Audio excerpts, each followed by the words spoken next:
عہد نبوی میں ہر آنے والا مرد تھا یا عورت، عالم تھا یا ان پڑھ، امیر تھا یا فقیر، ہر بچہ بوڑھا جو حضور کے سامنے آیا صحابی ہو گیا، شرف صحابیت عطا ہو گیا۔ اب صحابیت میں اپنے اپنے مدارج ہیں، سب اچھے ہیں، کچھ اچھوں میں بھی بہت اچھے ہیں، کچھ بہت ہی اچھے ہیں، لیکن سب اچھے۔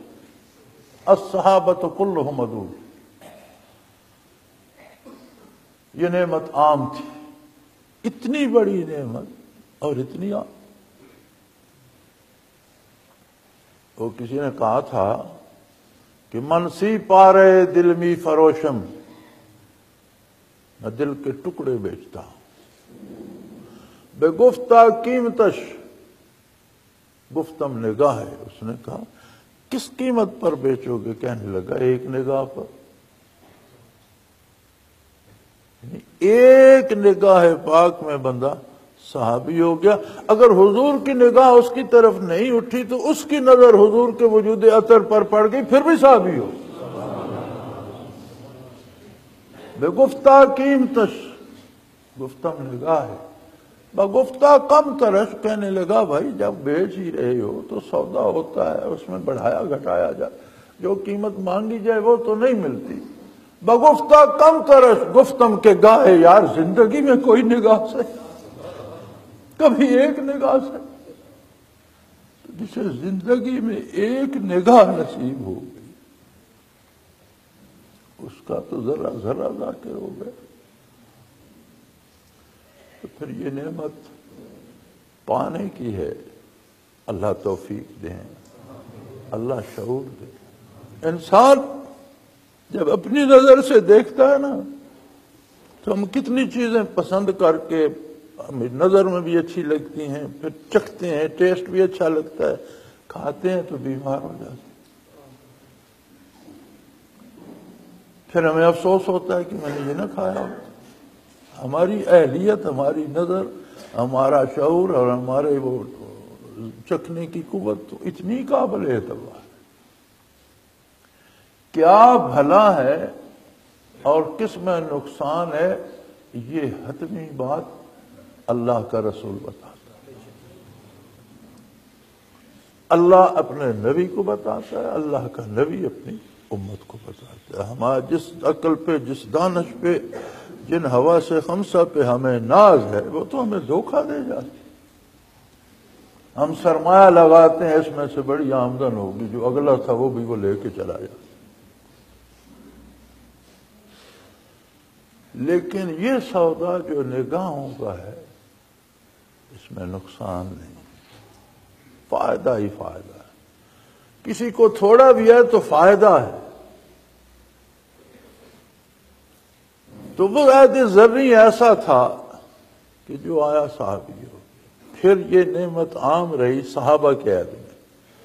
کسی صحابی کی خدمت میں جو مومن بندہ، مرد عورت پہنچا وہ تابعی ہو، کوئی پابندی نہیں تھی کہ اتنا پڑھا لکھا ہو، اتنا یہ۔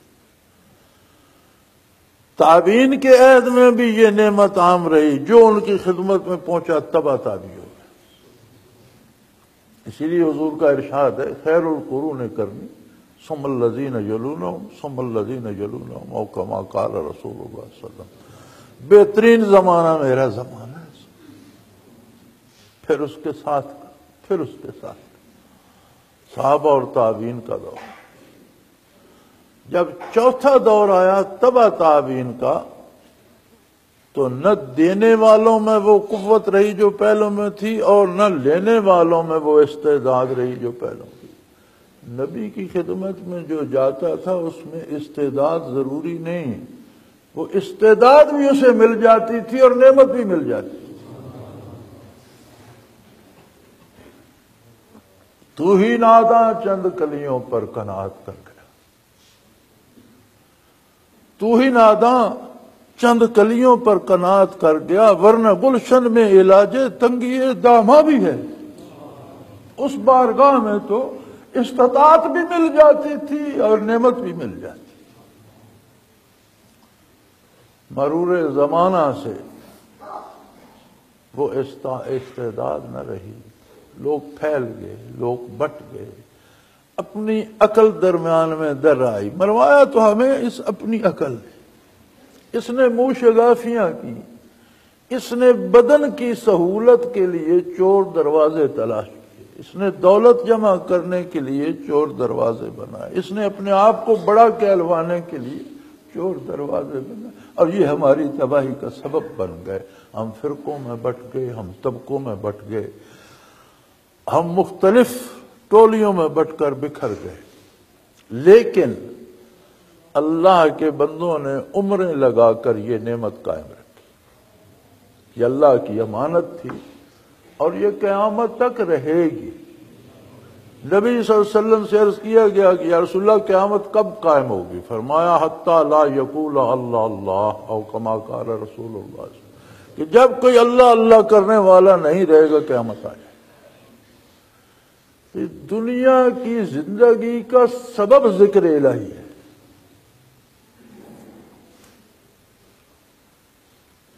اور یہ انتہائی اہم، جتنی قیمتی نعمت ہے اتنی ذمہ داری بھی ہے۔ تبع تابعین کے بعد سے لے کر دور حاضرات تک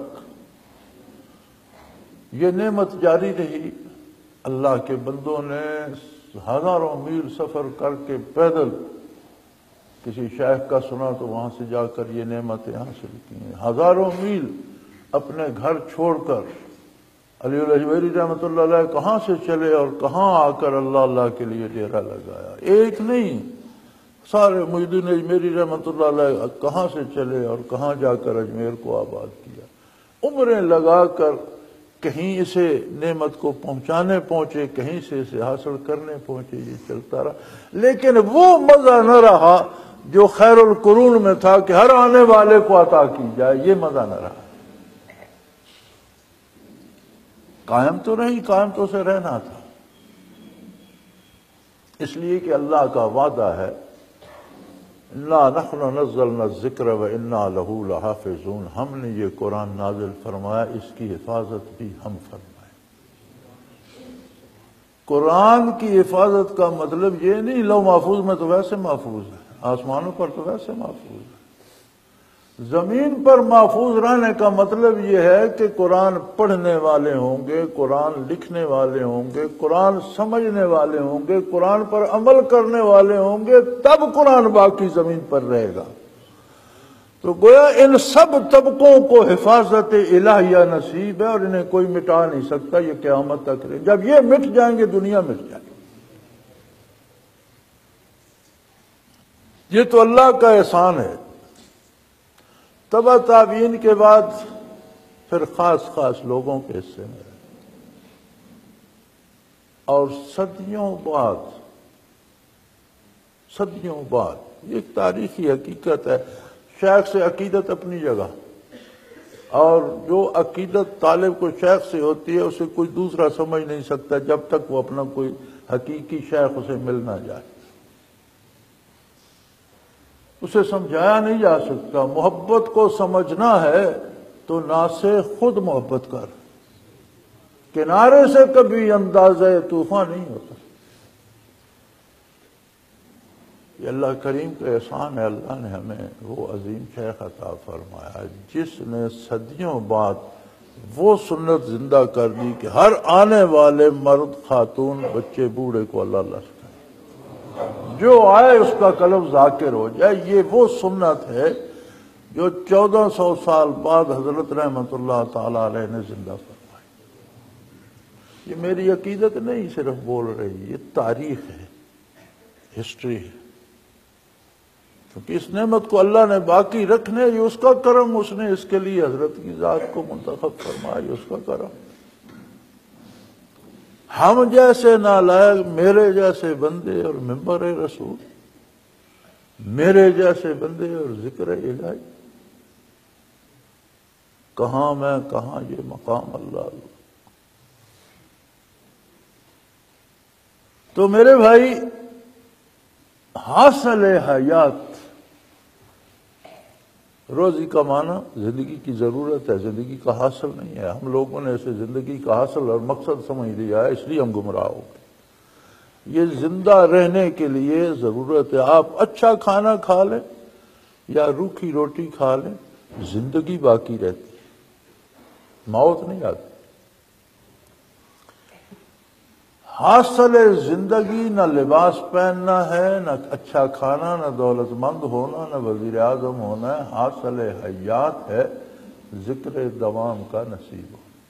باقی زندگی کو قائم رکھنے کی ضرورتیں ہیں، اور زندگی اس لیے ہے کہ ہم اللہ سے واصل ہو جائیں، اللہ کا ذکر کر لیں، اللہ کی یاد کو انگ انگ میں بسا لیں.